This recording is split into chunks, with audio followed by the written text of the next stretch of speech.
Assalamualaikum warahmatullahi wabarakatuh. Salam Pandu. Baik teman-teman Pandu Indonesia, saat sekarang ini saya sedang berada di salah satu rumah sakit di DKI Jakarta. Sekarang di ruangan radiologi. Ya, kita akan coba bincang-bincang dengan Ibu Trisni Argawati. Ya, ini kebetulan bukan bangku kosong. Beliau saat sekarang ini sedang tugas. Jadi kita tunggu saja Ibu Trisni Argawati, seorang radiografer. Apa itu radiografer? Oke, kita tunggu selanjutnya. Assalamualaikum. Waalaikumsalam warahmatullahi wabarakatuh. Alhamdulillah akhirnya. Penunggu. Iya. Akhirnya bangku kosong kita terisi juga. Bukan seperti bangku kosong itu ya. Oke, Mbak Arga, sehat Mbak? Alhamdulillah, mohon maaf penunggu ya Bang ya. Gak apa-apa. Gak apa-apa. Emang kalau kerjaan seorang radiografer, bener ya Mbak ya? Betul. Radiografer. Waduh, saya tahu deh. Kalau pakai masker gini, kalau senyum nggak kelihatan ya. Oke, Mbak Arga, Siap. bisa jelasin nggak tuh? Apa sih radiografer itu? Jadi radiografer itu profesi bukan, kalian ngomongnya biar enak kali ya. Wow, nggak apa-apa ya? Nggak apa-apa, yang penting social distancing. Oh iya, social distancing ya. Yang penting kita musuhan. Saya buka juga deh. Jadi radiografer itu sebuah profesi atau bahasa yang bisa kenal adalah pekerja radiasi. Pekerja radiasi. Ya, jadi seorang pekerja yang setiap hari memang berurusan dengan radiasi, dan itu biasa radiasinya X-ray.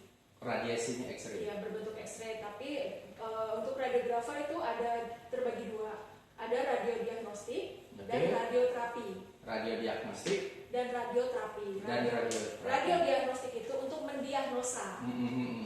Kalau terapi itu untuk menterapi. Biasanya kalau ada orang kanker kemudian diterapi, disinar, nah itu yang mengerjakan radiografer bidang radioterapi. Oh gitu. Nah, yang untuk mendiagnosa seperti saya nih di bidang diagnosa, radiografer untuk diagnostik namanya, bidang diagnostik. Tugasnya hanya mendiagnosa, mencari penyakit, penyakit itu ada di mana, lokasinya di mana, kemudian kembali ke dokter yang meminta pemeriksaan radiologi. Kemudian bila ada kelainan, misalkan ada kanker, ada apa, baru diterapi oleh radiografer di bidang radioterapi. Oh. Ribet ya? Ribet ya. Ngerti ya? Oke, supaya jadi lebih ngerti, gimana tuh caranya bisa jadi seorang radiografer, Mbak? Untuk jadi seorang radiografer itu sekolahnya khusus. Oh, sekolah khusus. Sekolah. Jadi nggak macem-macem sahabat Pandu Indonesia, sekolahnya khusus. Bisa jelasin, Mbak? Lulus SMA. Oke, lulus SMA. Mengikuti tes ujian. Jadi untuk menjadi radiografer itu ada yang negeri, ada yang swasta. Daftarnya sekarang di Politeknik. Nah, di Politeknik Kesehatan ya, Poltekkes namanya. Poltekkes itu di Jalan Hang Jebat di Blok M. Itu yang negerinya, di bawah naungan Depkes. Di ini juga ada ya, di Bekasi ya. Itu swasta. Oh, swasta. Iya, jadi yang negeri itu di Jakarta ada di Hang Jebat. Karena terbatas sekali negeri, satu angkatan itu hanya 40 orang. Oh. Dan masuknya itu susah, seleksi ketat, ujian macam-macam. Maka oleh pihak kampus dibuatlah swastanya untuk memenuhi kebutuhan radiografer di Indonesia. Mbak Arga dari? Saya Depkes. Depkes yang di negeri itu. Hati-hati jangan macam-macam. Jadi dari sekian ribu mungkin cuma 40 orang. Nah, salah satunya Mbak Arga. Hebat ya. Nah, kalau yang tidak diterima di negeri tidak usah khawatir, swastanya juga sekarang banyak. Swastanya banyak. Dan mereka pun diajar oleh dosen-dosen yang dari negeri ini juga. Oh, gitu. Jadi tidak usah khawatir, ilmunya berbeda, sama semuanya. Sama ya. Hanya swasta ini didirikan untuk memenuhi kebutuhan radiografer se-Indonesia. Karena kan rumah sakit banyak banget ya Bang ya. Sementara kalau tiap tahun hanya memproduksi 40 radiografer, ya produksi kayak pakaian. Itu kebutuhan radiografer belum tercukupi. Jadi artinya seorang radiografer ini masih banyak dibutuhkan ya. Jadi setiap hari itu pekerjaannya overload ya Mbak Arga ya? Untuk rumah sakit umum apalagi COVID kayak sekarang ini, ya pekerjaan kami tuh double. Karena ada beberapa kasus case khusus COVID. Oh gitu. Nah, jadi pasien in case datang suspek atau curiga COVID itu ada penanganan sendiri. Dan kalau kayak gitu kan kita nggak bisa kerja sendiri. Betul. Satu harus pakai APD lengkap, khusus megang pasien. Satu lagi bisa kayak saya nih kayak gini, operator, megang alat. Tapi kalau di sini nggak ada. Di sini pasien COVID tidak dirawat di sini. Tidak dirawat. Jadi cuma lewat diagnosanya di sini. Bisa diagnosa. Bisa diagnosa di sini. Terus sebelumnya ada pekerjaan lain nggak Mbak Arga? Pastinya nggak ada ya? Nggak ada lah, begitu lulus kuliah, langsung jadi radiografer. Oh ada, bukan pekerjaan, pramuka saya. Hobi ya? Hobi saya pramuka. Oke, Pandu Indonesia Mbak Arga ini aktivis pramuka juga. Oke. Mbak Arga, terusnya tadi selain sekolah resmi ya di Politeknik, itu ada pendidikan khusus lagi nggak? Ada ya? Ada. Jadi selesai kita menyelesaikan ini kan di Politeknik itu D4 ya. Nanti kita ngambil lagi speknya lagi, apakah mau ngambil ke CT scan, apakah MRI atau USG. Kalau kuliah lagi bisa nyambung ke fisika medik atau ke kedokteran nuklir. Waduh. Nah itu ke situ. Kalau saya sendiri kebetulan saya ke proteksi radiasi. Ya, jadi saya selaku petugas proteksi radiasi yang bertanggung jawab terhadap pemanfaatan radiasi yang ada di rumah sakit dan sekitarnya. Oh gitu. Jadi itu setelah itu sendiri, ada pendidikan sendiri khusus. Jadi di setiap rumah sakit, klinik itu harus ada minimal 1 orang petugas proteksi radiasi. Yang izinnya itu dipakai untuk perizinan rumah sakit. Oh harus itu ada lagi ya. Itu harus sertifikasi ya. Sertifikasi. Tanpa seorang petugas proteksi radiasi, maka izin operasional rumah sakit tidak keluar. Oh, jadi di setiap rumah sakit harus ada minimal 1 orang PPR. 1 orang. Yes. Dan di sini adalah saya. Mbak Arga. Oke. Orang nomor 1-nya. Dan 1 orang PPR boleh SIP bisa dipakai di 3 rumah sakit atau klinik.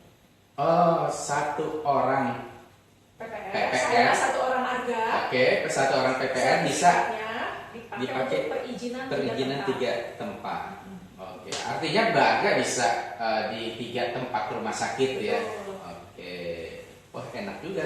3 gaji teman-teman. Naruh sertifikat aja. Tapi tetap tanggung jawab ada, kerjanya ada.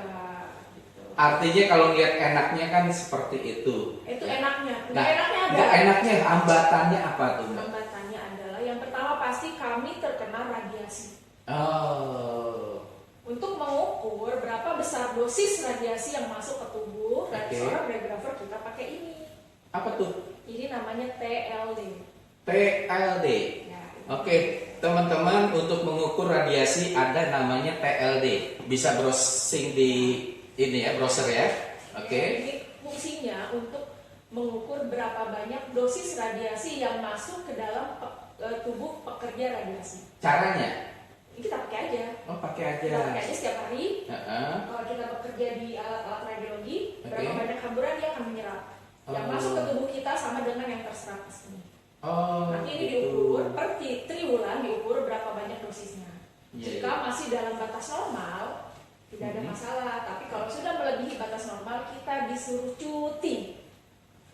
Batas normalnya itu gimana, Mbak? Nanti ada dosisnya, yaitu 0,02 milisievert. Ada, itu ada dosisnya. Takarannya udah ada deh, udah diatur. Pokoknya kita. Ya, pokoknya ada takarannya deh. Di luar takaran itu, maka kita dicutikan sementara tidak boleh bekerja di lingkungan radiasi. Nah, tugas yang mengukur ini adalah saya. Oh, gitu. Bukan mengukur sih, mengumpulkan. Kemudian ini kita kirim ke Batam. Jadi ada koperasi JKRL yang tugasnya di badan sendiri lah ya. Batan itu Badan Tenaga atau nasional ya. Yang mengukur berapa banyak dosis yang masuk ke sini. Oh, gitu. Nah, dosis inilah yang dilaporkan ke saya. Saya membuat laporannya jika masih dalam batas normal, kita hanya membuat reportnya saja. Tapi kalau di luar batas normal, maka saya mengajukan cuti untuk yang bersangkutan. Yang bersangkutan. Ya. Oke, bagi artinya kedepannya pekerjaan ini masih dibutuhkan sekali atau gimana nih?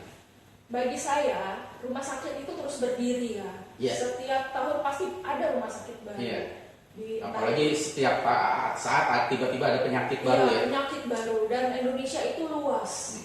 Kalau misalnya satu rumah sakit saja membutuhkan 2 radiografer, itu kali 2 aja 40 berapa radiografer kan, sementara satu provinsi itu dari mulai provinsi, kabupaten sampai kecamatan itu ada rumah sakit semuanya.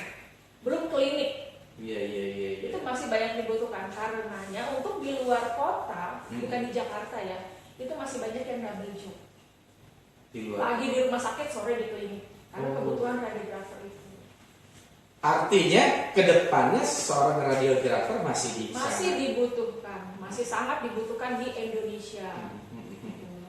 Pandu Indonesia, seorang radiografer masih sangat dibutuhkan. Ya, jadi silakan kita berusaha bagaimana untuk menjadi seperti Mbak Trisni Argawati, Mbak Arga. Oke, Mbak Arga, bisa pencapaian apa sih yang pernah Mbak Arga raih ya di dalam pekerjaan ini? Pencapaian, karena kami ini kan tenaga kesehatan ya, kami tenaga kesehatan tidak punya target apa-apa ya, kecuali misalnya kita bisa menemukan suatu kasus penyakit. Itu suatu kebanggaan tersendiri. Misalkan ada datang pasien dengan keluhan seperti ini, misalkan kemudian kami diagnosa dengan CT scan atau MRI, kemudian ketemu tuh penyakitnya. Wah, ini nih ternyata di sini sakitnya, oh penyebabnya ini. Nah, itu rasanya tuh ada kepuasan tersendiri untuk kami jika kami berhasil mendiagnosa apa sih yang sebenarnya keluhan pasien apa, dan kita ketemu ternyata ini penyebabnya. Kalau untuk dalam bidang kesehatan ya mungkin hanya sebatas itu, karena kami kan hanya mendiagnosa. Dan diagnosa dari di dunia radiologi tidak mutlak, artinya tidak bisa dijadikan pegangan mutlak ini hasil ini, tidak bisa. Jadi harus dikompar dengan hasil laboratorium, hasil radiologi, diagnosa dokter. Nah, itu dikumpulkan baru diambil suatu kesimpulan. Oh, sakitnya ini. Seperti itu. Nggak mudah ya. Iya, jadi tidak hasil ronsen, oh TBC udah ponis TBC, nggak bisa. Kan banyak gitu ya, paru-parunya bolong katanya, nggak bisa. Harus ada pemeriksaan laboratorium. Nanti ada diagnosa dokter, ada pemeriksaan apalagi, itu dikumpulin semuanya. Nah, dokter inilah yang membuat suatu kesimpulan, oh sakitnya ini. Artinya pencapaian itu dengan menemukan diagnosa itu sudah jadi senang ya Mbak Arga ya, senang banget ya. Senang karena ya namanya juga kita petugas medis ya. Petugas medis ya. Bertemu dengan orang sakit dan ketika berhasil mendiagnosa, menemukan penyebab, itu rasanya tuh masya Allah luar biasa. Oke, Pandu Indonesia, kita coba dengerin motivasi seorang radiografer ya dari Mbak Trisni Argawati. Mudah-mudahan bisa memotivasi Pandu Indonesia agar bisa meraih kesuksesan lagi. Hai sahabat Pandu Indonesia, saya Arga, saya seorang radiografer di rumah sakit swasta di Jakarta. Seorang radiografer adalah pekerja radiasi yang tiap hari berurusan dengan pasien-pasien, terutama saat ini, saat pandemi, banyak sekali pasien yang datang untuk masalah COVID yang sekarang ada di Indonesia. Apapun pekerjaan kita, apapun profesi kita harus bekerja dengan hati, dengan ikhlas. Karena dengan demikian, pekerjaan akan menjadi lebih mudah dan lebih menyenangkan. Seberat apapun pekerjaan kita, jika kita mengerjakannya dengan hati, dengan penuh kasih sayang, maka semuanya akan terasa menyenangkan dan baik-baik saja. Tetap semangat, tetap jaga kesehatan. Salam Pandu Indonesia.